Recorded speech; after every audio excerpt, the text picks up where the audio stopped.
Hi అండి. ఈరోజు నేను పూతలు పిందెలు రాలకుండా మంచి టిప్ అండి. ఇలా మొక్క చుట్టూ గొయ్యి తీసేసి కొంచెం అండి ఒక అరడుగు దీంట్లో ఎగ్ షెల్స్ అండి, కోడిగుడ్డు పెంకులు ఉంటాయి కదండి, అవి వేయించేసి మిక్సీ పెట్టేసుకొని ఇలా చక్కగా ఇచ్చేసుకొని తర్వాత ఈ వెర్మి కంపోస్ట్ అండి, ఇది ఆవు పేడతో తయారు చేసిందనమాట.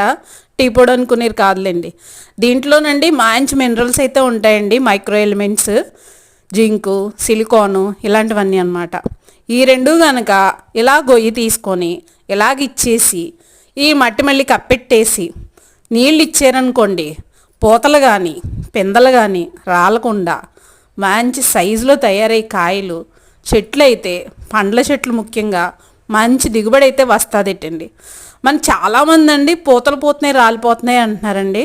అలాంటి వాళ్ళకి ఇది మంచిగా ఉపయోగపడుతుందండి. మీకు ఎలా నచ్చిందో టిప్పు ఒకసారి కామెంట్స్లో